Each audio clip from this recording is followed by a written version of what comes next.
अस्सलाम वालेकुम दोस्तों, ऐसे अच्छे वीडियोस के लिए रोहूरा चैनल को सब्सक्राइब कीजिए। खुशामदीद। आज हम जिंदगी की बड़ी से बड़ी मुश्किलात पर काबू पाने के लिए एक बहुत ही खास रूहानी अमल पर बात करने वाले हैं। एक ऐसा अमल जिसकी बुनियाद खुद अल्लाह के एक वादे पर है। अक्सर ऐसा होता है ना कि आजकल हर इंसान, चाहे वो किसी भी मुकाम पर हो, अपनी रोज़मर्रा की ज़िंदगी में एक गहरी बेचैनी और एक मुसलसल जद्दोजहद महसूस करता है। और ये जो चैलेंजेस हैं ये मुख्तलिफ शक्लों में हमारे सामने आते हैं। कभी माली परेशानियों की सूरत में, कभी रिश्तों में दरारें पड़ जाती हैं, घरों में सुकून नहीं होता, औलाद नाफरमान हो जाती है, कारोबार में बरकत उड़ जाती है, और सबसे बढ़कर एक अंदरूनी बेचैनी है जो जान ही नहीं छोड़ती। तो सवाल ये है कि इन सब मसाइल की असल वजह क्या है। इसका जवाब शायद हमें साइकोलॉजी या साइंस में ना मिले, बल्कि इसकी जड़ हमारी अपनी रूहानी हालत में छुपी है। देखिए, यहाँ दो रास्ते बिल्कुल वाज़ेह हैं। एक रास्ता है अपने खालिक से गफलत का, रूहानी दूरी का, जो सीधा दुनियावी मुश्किलात और अंदरूनी बेचैनी की तरफ ले जाता है।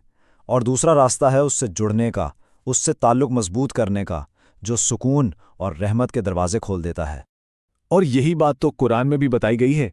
जब हम अपने असल मकसद हयात से भटक जाते हैं तो दुनियावी मुश्किलात बढ़ने लगती हैं, और ये मुश्किलात असल में एक तरह का इशारा होती हैं, एक कॉल होती हैं हमें अपने रूहानी मरकज़ की तरफ वापस बुलाने के लिए। लेकिन इसका मतलब ये हरगिज़ नहीं कि सब खत्म हो गया।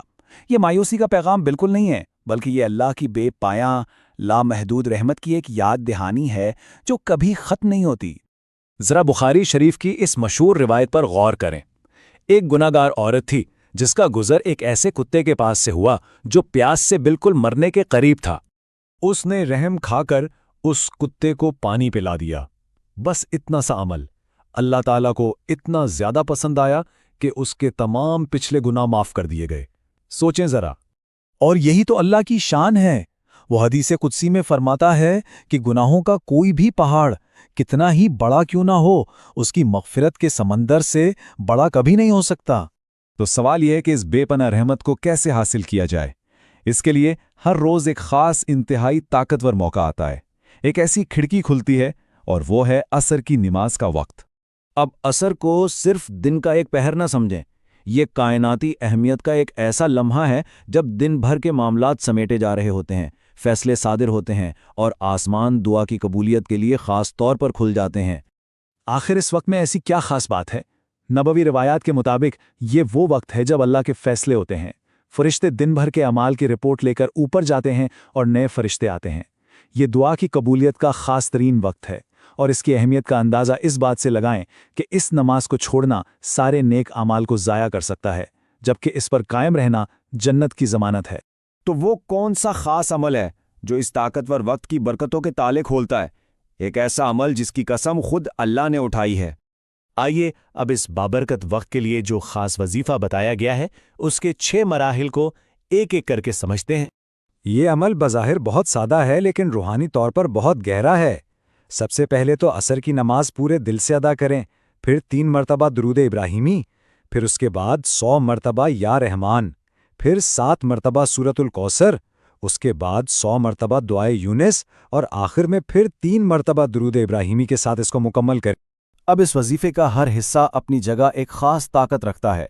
या रहमान का विर्द अल्लाह की बेपाया रहमत को पुकारता है। सूरत अल कौसर खैर व बरकत की कसरत मांगने और हर किस्म के शर से हिफाजत के लिए है। और दुआ यूनुस, ये तो वो आजमूदा दुआ है जिसने हज़रत यूनुस अलैहिस्सलाम को मछली के पेट के अंधेरों से निकाला था। तो ये हर किस्म की मुसीबत से निजात की इल्तिजा है। इस छोटे से अमल के बारे में कहा जाता है कि उसमें इतनी ताकत है कि ये मुश्किलात और परेशानियों के पहाड़ों को भी रेजा रेजा कर सकता है। जो भी इसे सच्चे यकीन के साथ करता है उसके लिए इसके असरात फौरी और जिंदगी बदल देने वाले होते हैं।